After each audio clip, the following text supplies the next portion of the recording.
லட்டு சீக்கிரம் ஹோம்வொர்க் முடிச்சிட்டு வந்து டிபன் சாப்பிடு. சரிமா.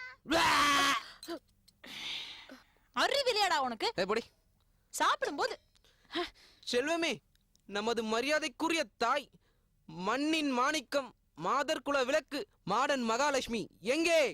அதானே சாமரம் ஒத்து ஜிங்சா ஜால்ரா அம்மா கூட சுத்திட்டே இருப்பாள் அந்த தீபா. அவளையும் வேற காணோம்.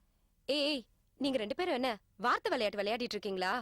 நம்ம வாழ்க்கை எங்க விளையாட்டா இருக்கு, நேரம் காலம் தெரியாம. பெருசையும் காணோம். எந்த பெருசுன்னு கரெக்டா கேளு. சின்ன பெருசா பெரிய பெருசா? பெரிய பெரிய பெருசு. பெரிய பெருசு இப்பதான் நல்லா சாப்பிட்டுட்டு மாடிக்கு போயிருக்கு.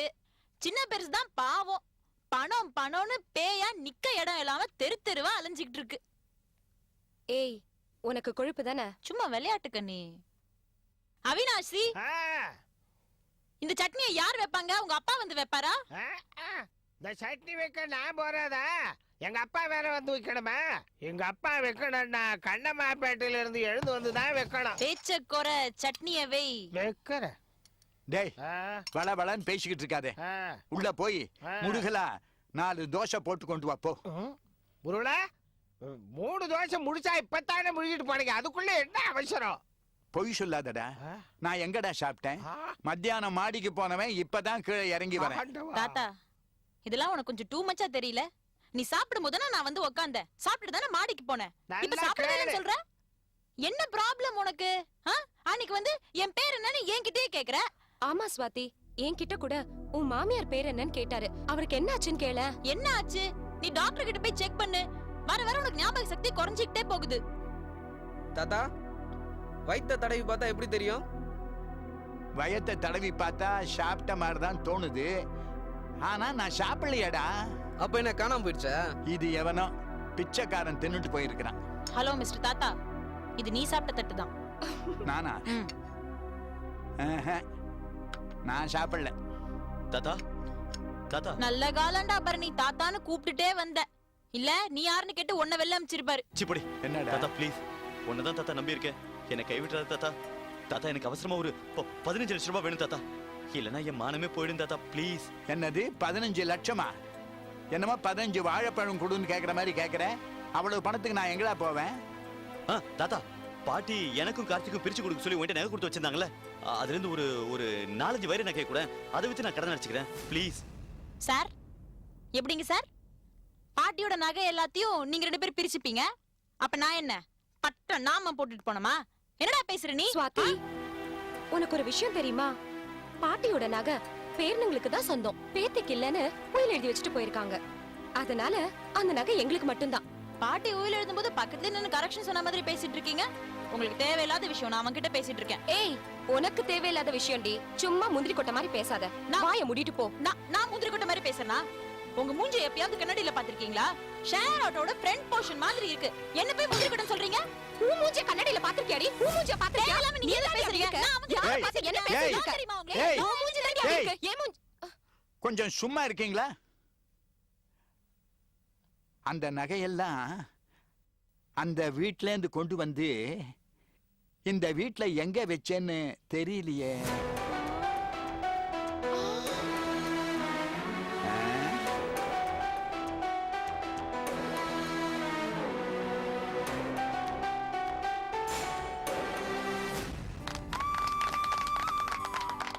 என்ன வயிறு எரியுதா? வரவே மாட்டாங்கன்னு நினைச்சவங்க எப்படி வந்துட்டாங்கன்னு பாக்குறியா? என்ன கொஞ்சம் வெப்பம் கண்ணு வழியா வெளியே வருது. ரொம்ப பேசாத. அந்த அம்மா ஆபீஸ்க்கு வர்றது உனக்கும் நல்லதில்ல, எனக்கும் நல்லதில்ல. Welcome back to office madam. Thanks ma'am. Welcome.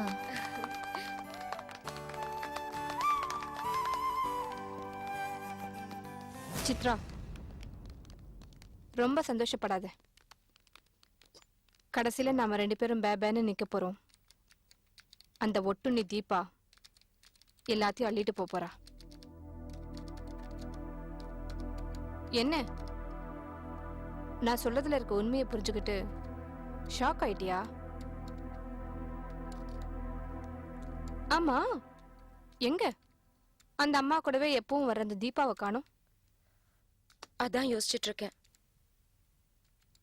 என் ரூம்க்கு வா, பேசலாம்.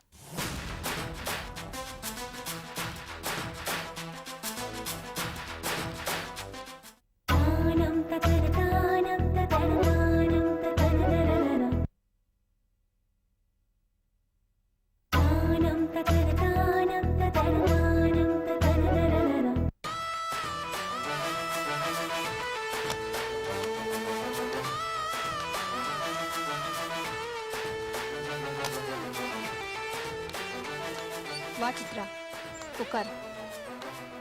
என்ன விஷயம் சீக்கிரம் சொல்லு. அத்தை பக்கத்து ரூம்ல தான் இருக்காங்க. சித்ரா, நாம 2 பேரும் சண்டை போட்டுக்கலாம், அடிச்சுக்கலாம். ஏன்னா இந்த சொத்துல நம்ம 2 பேருக்கு உரிமை இருக்கு, இந்த கம்பெனிலயும் உரிமை இருக்கு. ஆனா எங்கிருந்தோ வந்த அந்த தீபா நம்மள தள்ளிட்டு அவ முன்னுக்கு வர்றது உனக்கும் நல்லதில்ல, எனக்கும் நல்லதில்ல.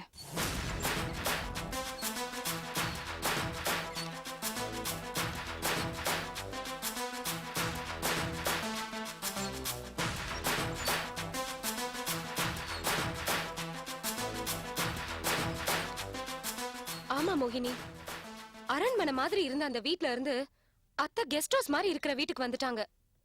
எங்க தலைவிதி, நாங்களும் அங்க இருக்க வேண்டியதா போச்சு. சத்திரம் மாதிரி இருக்கு தெரியுமா? பாத்தியா, அந்த தீபா இதெல்லாம் செய்வா. ரங்கநாயகியோட சொத்தை முழுசா அனுபவிக்கிறதுக்காக அவ இந்த மாதிரி நிறைய செய்வா. அதனால அதனால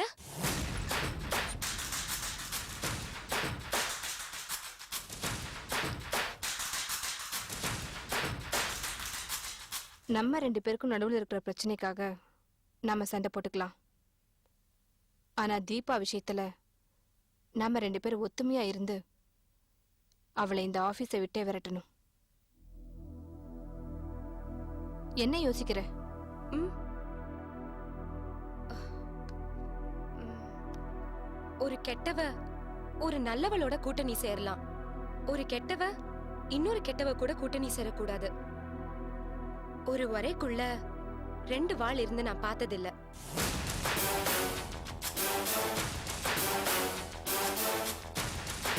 உன் முண்டக்கண்ண பார்த்தாலே ஏதோ திருட்டுத்தனம் தெரியுது.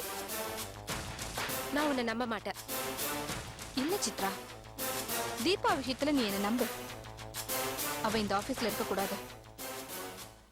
இங்க பாரு, நான் உன்னை இந்த ஆபீஸை விட்டு துரத்தணும்னு நினைக்கிறதெல்லாம் உண்மைதான்.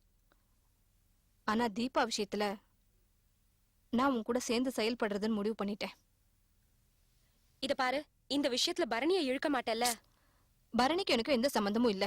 நீ தேவையில்லாம அதே நினைச்சிட்டு இருக்காத. சரி, நான் என்ன செய்யணும்னு சொல்லு. ரங்கநாயகியோட ஆபரேஷன் டைம்ல தீபா 2 மாசம் ஆபீஸ்க்கே வரல, சம்பளமும் வாங்கல. அவ ஏன் ஆபீஸ்க்கு வரலன்னு விளக்கம் கேட்டு அவளுக்கு நோட்டீஸ் அனுப்புறதுக்கு உங்க அத்தை கிட்ட முதல்ல போய் ஒரு கையெழுத்து வாங்க. அவங்க கையெழுத்து போடலன்னா? பிள்ளையா சுழிய போடுறதுக்கே நீ இப்படி யோசிச்சேன்னா நீ எப்படி மெகா சீரியலுக்கு கதை எழுத முடியும்? பிள்ளையா சுழிய நீ போடு, கதையை நான் எழுதுறேன்.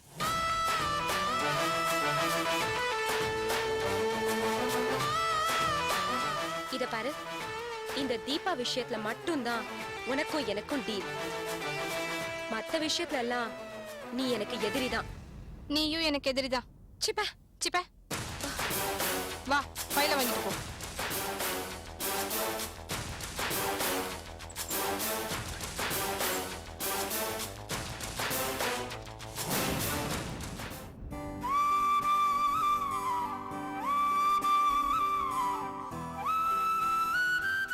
ஆபீஸ்க்கு வந்தது ரொம்ப சந்தோஷமா இருக்கு. நீங்கள் தினம் ஆஃபீஸ்க்கு வரணும்னு நினைக்காதீங்க. முடிஞ்சா வாங்க, ஃபைல் எல்லாம் உங்கள் வீட்டுக்கே வரும். நான் தீபா கிட்ட கொடுத்து அனுப்புகிறேன். தீபா இதுக்கு நான் இருக்கேனே, நானே கொண்டு வந்து கொடுக்குறேன். எனக்கு உன் உடம்பு தான் முக்கியம்.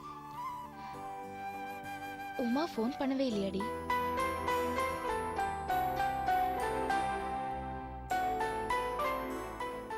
ஒட்டுமொத்தமா அவ நம்மள மறந்துட்டாளா? மேடம், எதுக்கு தேவையில்லாமல் யோசிச்சுட்டு இருக்கீங்க? அவ ஒன்றும் தேவையில்லாதவல்ல. எக்ஸ்கியூஸ் மீ மேடம், இந்த ஃபைல்ல சைன் பண்ணுங்க மேடம்.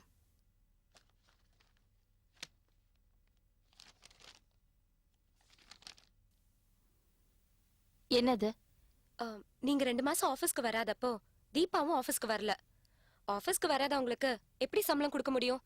அதான் கட் பண்ணிட்டேன். எதுக்கு வரலன்னு ஒரு லெட்டர் எழுதி கொடுத்தா சம்பளத்தை கொடுக்கலாமா வேணாமா டிசைட் பண்ணலாம். அதனால என்ன வச்சு தீபாவை கேள்வி கேட்கலான்னு பாக்குறியா? இது பாரு சித்ரா, தீபா என்னோட பர்சனல் பிஏ. நான் எங்க இருக்கனோ அவளும் அங்கதான் இருப்பா. எதுக்காக நீ 2 மாசம் சம்பளத்தை பிடிச்ச?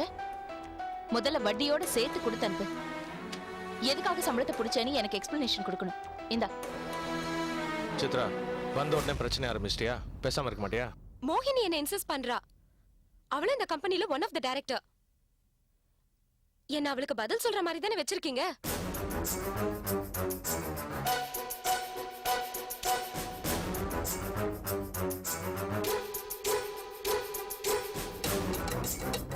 இத பத்தி அப்புறம் பேசிக்கலாம். இது என்ன? மதுரையில இருந்து ஏஜென்சி ஆளுங்க வந்திருக்காங்க. உங்களை பார்க்கணுமா? சரி, லஞ்சுக்கு அப்புறம் மீட் பண்றேன்னு சொல்லு.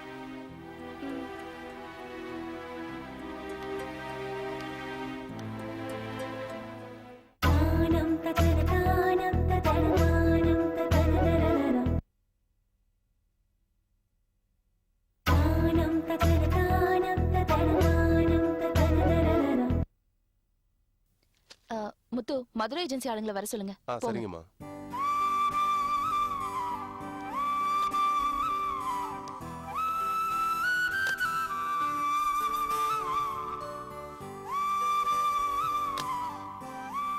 ராஜா, வாங்க. வணக்கம் மேடம்.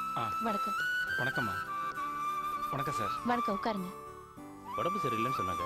இப்போ எப்படி மேடம் இருக்கு? ஆமாங்க, இப்போ கொஞ்சம் பரவாயில்ல, சரியாயிடுச்சு. மேடமை பார்த்துட்டு போலான்னு வந்தீங்களா இல்ல ஒபிஷியலா ஏதாவது? மேடத்தை பார்த்துட்டு போலாம் தான் வந்தோம். 25 வருஷமா உங்க கம்பெனி ஏஜென்ட்டா இருக்கோம் மேடம் மதுரையில. ஆனா இந்த மாதிரி லெட்டர் இது வரைக்கும் எங்களுக்கு வந்ததில்லை. முன்பணத்தை கூட்டி கேட்டு லெட்டர் அனுப்பியிருக்காங்க. அதான் கொஞ்சம் வருத்தமா இருக்கு.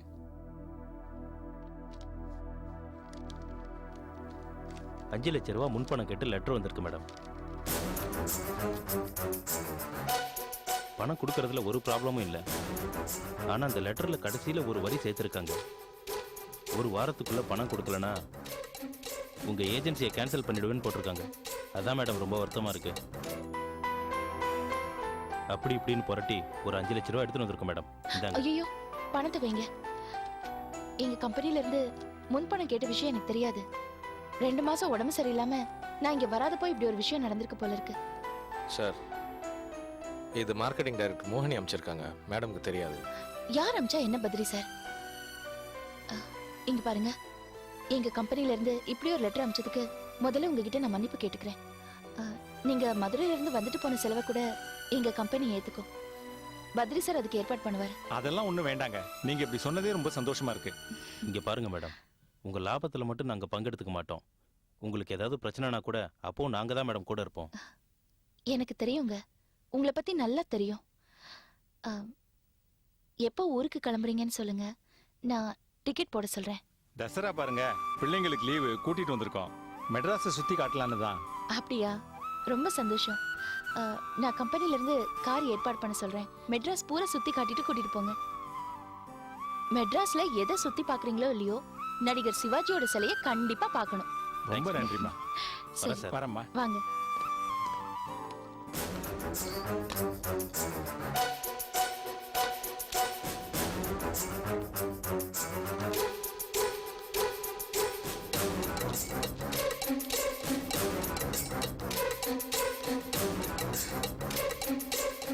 என்னங்க நீங்க? லெட்டர் அனுப்பிச்ச விஷயம் உங்களுக்கு தெரியுமா தெரியாதா? தெரியாது. என்ன பண்ணிட்டு இருக்கீங்க அப்ப நீங்க? உணர்ச்சி வசப்படாதவங்க. நான் மோகினி கிட்ட என்ன ஏதுன்னு விசாரிக்கிறேன். பேங்க்ல கொஞ்சம் வேலை இருக்கு, அதை முடிச்சுட்டு வந்து நான் பேசுறேன். நீங்க மோகினியை கொஞ்சம் அடக்கி வைக்கணும். ரங்கா, கோவப்படாத, நான் பாத்துக்கிறேன். நீ போய் மோகினி கிட்ட பேசாத, சரியா? வரேன்.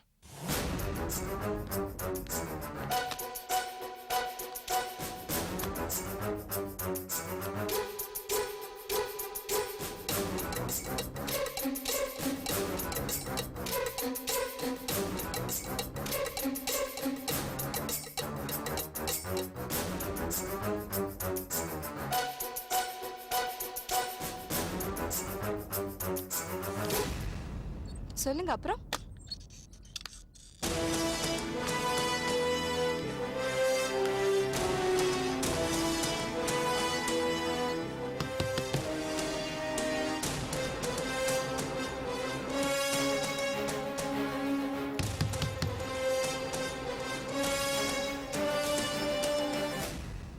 எஸ், என்ன வேணும்? ஏய், எழுந்திருச்சு நில்லு.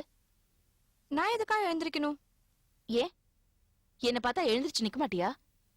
மேடம், நீங்க என்கிட்ட பேசணும்னா இன்டர்காம்ல என்ன கூப்பிட்டுருக்கலாம். நான் உங்க ரூம்க்கு வந்திருப்பேன்.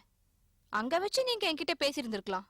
அதை விட்டுட்டு இப்போ நீங்க ஏன் ரூம்க்கு வந்திருக்கீங்க, அதுவும் சொல்லாம கொள்ளாம வந்திருக்கீங்க. இத பார், இந்த விளக்கம் எல்லாம் தேவையில்லை. எழுந்திருச்சு நில்லுனா நிக்க வேண்டியதானடி? மரியாதை தெரியாது உனக்கு? ஓ, நீங்க மரியாதைலாம் கேட்டுதான் வாங்குவீங்களா? ஆமாண்டி, மரியாதை தெரியாதவங்களுக்கு சொல்லி கொடுத்துதாண்டி கேட்டு வாங்குவேன். உன் மனசுல நீ என்னடி நினைச்சிட்டு இருக்க? இங்க பாரு, நான் உனக்கு கொடுக்கற மரியாதை என் ஃப்ரெண்டு உமாக்கு கொடுக்கறது. உனக்கு கொடுக்கறதா நினைச்சிட்டு இருக்காத. அளவுக்கு மீறி போற, இதெல்லாம் நல்லா இல்ல. மேடம், நானும் இந்த கம்பெனில ஒன் ஆஃப் தி பார்ட்னர்ஸ். ஞாபகம் இருக்கட்டும். பார்ட்னர்? நீ பார்ட்னரா? உங்க அம்மா என்ன பணத்தை கொட்டி கொடுத்து பார்ட்னரா இருக்காளா? இல்ல உங்க அப்பா லட்சமா கோடி கோடியா சம்பாரிச்சு என்கிட்ட கொடுத்து பார்ட்னரா இருக்கீங்களாடி? எப்படி பார்ட்னரா இருக்கீங்க? சொல்லக்கூடாதுன்னு நினைக்கிறேன், இருந்தாலும் சொல்றேன். இங்க பாரு, உங்க அப்பா அம்மா ரோட்ல பிச்சைக்காரங்க மாதிரி அலைஞ்சிட்டு இருந்தாங்க. நான் தான் உங்களை கூட்டிட்டு வந்து இங்க பார்ட்னர் ஆக்கியிருக்கேன். தெரியுமா அந்த விஷயம் உனக்கு? ஃப்ரெண்டோட பொண்ணுங்கிற மரியாதையை காப்பாத்திக்க சொல்லிட்டேன்.